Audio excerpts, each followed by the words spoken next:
10 kota tertua di Indonesia menurut sejarah berdirinya.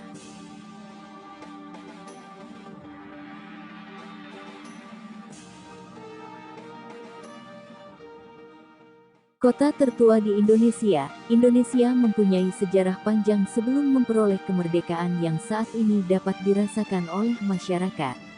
Kalian semua pastinya sudah tahu jika Indonesia merdeka sejak tanggal 17 Agustus tahun 1945 dan saat ini sudah berusia 77 tahun. Namun, jauh sebelum merdeka, berbagai wilayah dan daerah di Indonesia sudah ada dan berdiri terlebih dahulu.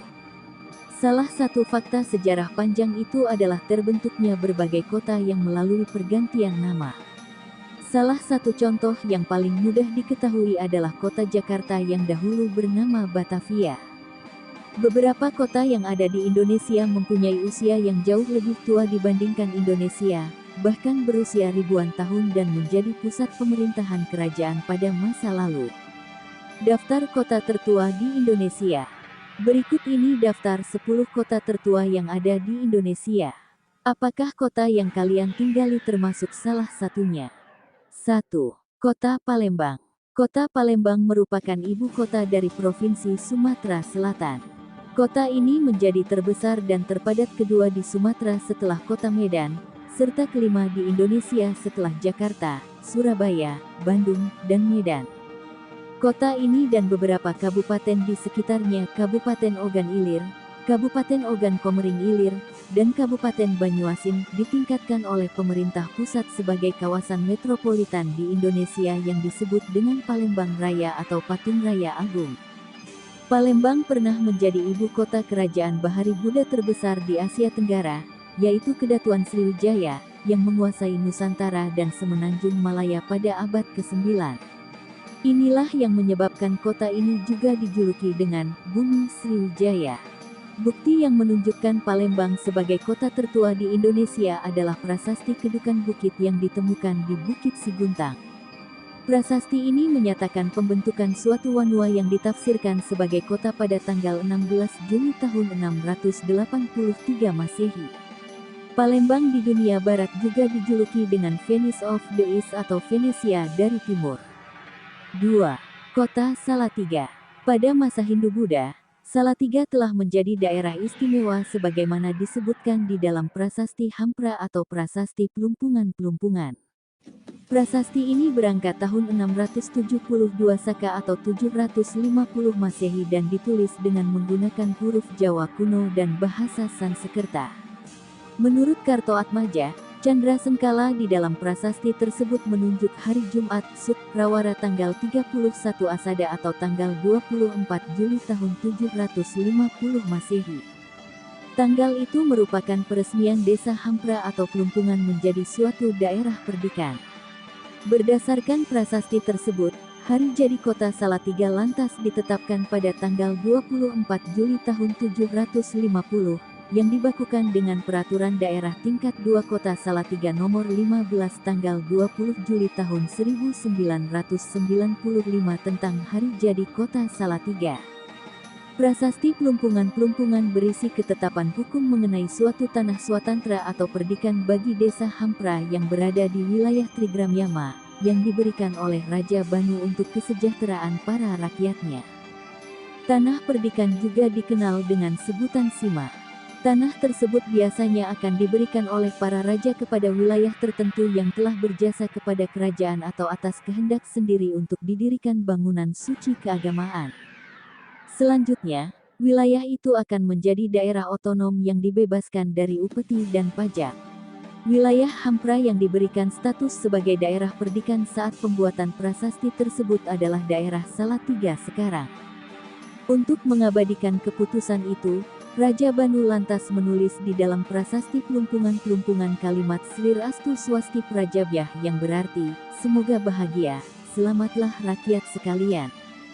Berdasarkan keterangan di prasasti Plumpungan-Plumpungan, dapat diperkirakan jika wilayah Salatiga dahulu berada di bawah kekuasaan Kerajaan Mataram. Namun demikian, Raja Banu yang disebutkan di dalam prasasti tersebut belum dapat diketahui keterkaitannya dengan Kerajaan Mataram, tetapi para pakar sejarah menyebutkan jika seseorang yang membangun bangunan suci adalah seorang bangsawan. Informasi lain yang dicantumkan di dalam prasasti Plumpungan adalah adanya komunitas Buddha di wilayah Salatiga. Lebih dari itu, masyarakat Salatiga saat itu juga telah memahami organisasi kemasyarakatan dalam wujud kerajaan, meskipun daerah Salatiga bukanlah pusat kerajaan. Nama Salatiga juga diprediksi berasal dari pengembangan nama dewi yang disebutkan di dalam prasasti Plumpungan, yaitu Sidadewi. Sidadewi lebih dikenal dengan nama Dewi Trisala. Nama Trisala lantas dilestarikan di daerah ini. Lokasi itu dinamakan dengan Trisala, yang berdasarkan kaidah hukum bahasa dapat berbalik menjadi Salatri atau Salatiga. 3. Kota Kediri. Pendirian kota Kediri disebutkan di dalam prasasti Kuak yang ditemukan di Desa Ngabean, Kabupaten Magelang, Provinsi Jawa Tengah pada 1892. Prasasti ini berangkat tahun 801 Saka atau tanggal 27 Juli tahun 879 Masehi. Kediri merupakan kota tertua yang ada di Jawa Timur. Selain itu, Kediri juga dikenal dengan nama Kota Tahu Takwa. Sementara itu, Kota Kediri ditetapkan berdiri sebagai pemerintahan daerah kota melalui Undang-Undang Nomor 16 Tahun 1950. Jika mengacu kepada undang-undang mengenai pembentukan pemerintah Kota Kediri itu, saat ini Kediri memang baru berusia 72 tahun. Kota ini mempunyai semboyan Jojo Ing Bojo yang berarti mengalahkan mara bahaya. Sampai saat ini, kota tersebut berkembang seiring dengan meningkatnya kualitas hidup dalam berbagai aspek, yaitu perdagangan, pendidikan, pariwisata, birokrasi pemerintahan, dan olahraga. Industri rokok gudang garam yang berada di kota ini menjadi penopang sebagian besar perekonomian masyarakat Kediri, yang sekaligus menjadi salah satu perusahaan rokok terbesar di Indonesia. Sementara itu, berbagai pariwisata yang ada kota ini adalah Waterpark Tirtayasa, Kolam Renang Pagora, Dermaga Jayabaya, Taman Sekartaji, dan Goa Selomangleng. Daerah yang berkembang menjadi pusat pertokoan terpadat di Kediri adalah area sepanjang Jalan Doho. 4. Kota Magelang. Magelang merupakan kota tertua keempat di Indonesia yang lahir pada tanggal 11 April tahun 907 Masehi. Penentuan usia itu didasarkan dari keterangan prasasti Gilikan, Prasasti Poh, dan Prasasti Mantiasi. Ketiga prasasti itu ditulis di atas lempengan tembaga. Nama Magelang sendiri sebenarnya bertolak belakang dari berbagai sumber, yaitu cerita rakyat, legenda, dongeng, dan sebagainya. Ada yang menganggap jika nama Magelang itu berasal dari kisah datangnya orang Keling Kalingga ke Jawa yang memakai hiasan gelang di hidungnya. Kata gelang memperoleh awalan ma yang menyatakan kata kerja, memakai, atau menggunakan, yang secara keseluruhan berarti menggunakan gelang. Jadi, Magelang memiliki pengertian sebagai wilayah yang didatangi oleh orang-orang yang menggunakan gelang. Selain itu, ada juga yang berpendapat jika Magelang berasal dari kisah pengepungan yang dilakukan oleh prajurit Mataram terhadap Kiai Sepanjang secara temu gelang atau ketat berbentuk lingkaran.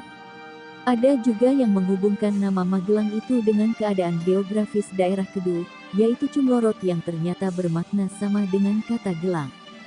Begitulah Magelang, yang selanjutnya berkembang menjadi ibu kota Keresidenan Kedu dan juga pernah menjadi ibu kota Kabupaten Magelang. Setelah masa kemerdekaan, kota tersebut menjadi kota praja dan kota madya.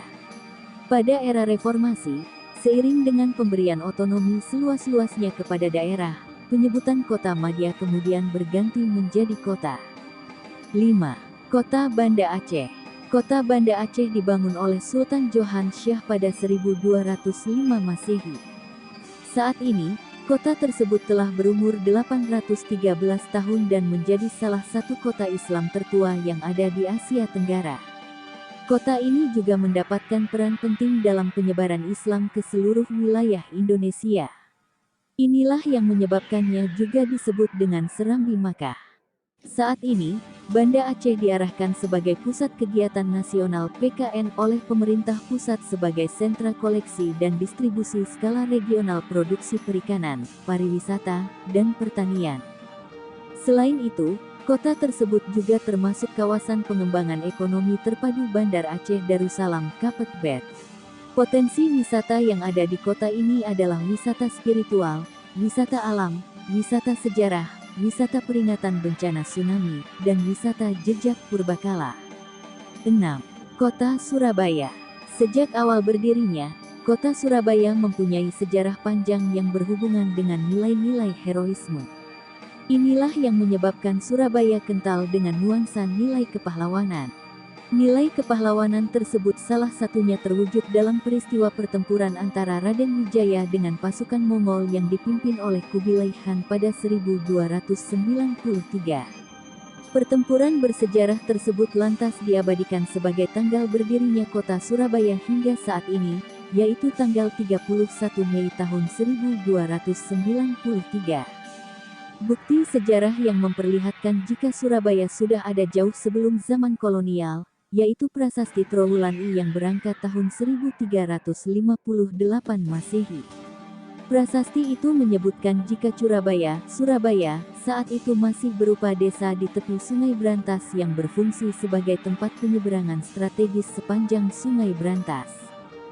Sementara itu, istilah Surabaya terdiri atas kata sura, berani, dan baya, bahaya, yang secara harfiah diartikan sebagai berani menghadapi bahaya yang datang. Surabaya akhirnya ditetapkan sebagai ibu kota Provinsi Jawa Timur pada 1926 dan berkembang begitu pesat menjadi kota modern terbesar kedua setelah Jakarta. 7. Kota Bau-Bau. Kota Bau-Bau adalah salah kota yang berada di Pulau Buton, Sulawesi Tenggara yang memiliki julukan Bumi Seribu Benteng. Bau-Bau mendapatkan status kota pada tanggal 21 Juni tahun 2001 berdasarkan Undang-Undang Nomor 13 Tahun 2001. Berdasarkan perda tersebut, kota ini juga ditetapkan lahir pada tanggal 17 Oktober tahun 1541. 8. Kota Ambon. Sejarah kota Ambon diawali ketika orang-orang Portugis datang mendirikan benteng di pulau ini sebagai tempat beraktivitas dalam perdagangan dan penyebaran agama. Saat itu, orang-orang Portugis sedang berada dalam konflik politik dengan para penguasa Kesultanan Ternate dan umat Islam yang berada di pantai utara Hitu. Orang Portugis pertama yang mendarat di Ambon adalah Francisco Serrao bersama 8 orang anak buah kapalnya pada 1512. Ambon dalam perkembangannya dibentuk berdasarkan Surat Gubernur Provinsi Maluku tanggal 1 Mei tahun 1951 nomor 2056 per 1 BG sebagai alat pemerintahan daerah Maluku Selatan, sembari menunggu pembentukan daerah-daerah otonom di dalam daerah itu. Pada akhirnya, Ambon dibentuk sebagai suatu wilayah yang berhak mengatur dan mengurus rumah tangganya sendiri dan setingkat dengan kota besar sebagaimana dimaksud dalam Undang-Undang Nomor 22 Tahun 1948. 9. Kota Tegal. Kota Tegal awalnya adalah sebuah desa bernama Tetegual yang pada 1530 telah memperlihatkan kemajuannya, termasuk wilayah Kabupaten Pemalang yang mengakui terah Kerajaan Pajang. Nama Tetegual diberikan oleh seorang pedagang yang berasal dari Portugis, yaitu Tome Pires yang singgah di pelabuhan Tegal pada 1500-an. Kata Tetegal mempunyai pengertian, tanah subur yang mampu menghasilkan tanaman pertanian. Pembentukan kota Tegal tidak dapat dilepaskan dari seorang tokoh bernama Ki Gede Sebayu. Namanya dikaitkan dengan terah Majapahit, dikarenakan ayahnya yang bernama Ki Gede Tepus Rumput kelak bernama Pangeran Onje, merupakan keturunan dari Batara Katong Adipati Ponorogo, yang masih memiliki keterkaitan dengan keturunan Majapahit. 10. Kota Padang. Jika ingin mengetahui sejarah Kota Padang, kalian harus mengenal terlebih dahulu sejarah Minangkabau, yaitu kira-kira abad ke-15 pada masa kerajaan Minangkabau dipimpin oleh Raja Aditya Warman. Saat itu, Padang merupakan permukiman nelayan. Berdasarkan Tambo Minangkabau, Padang disebut dengan daerah rantau. Orang yang pertama kali datang berasal Kubung 13 Solok oleh Luhak Nantigo Tanah Datar, Agam, dan 50 kota. Padang menjadi daerah persinggahan sebelum bertolak ke Aceh. Sebelum abad ke-17, Padang tidak begitu penting bagi kerajaan Minangkabau karena hanya dianggap sebagai daerah rantau.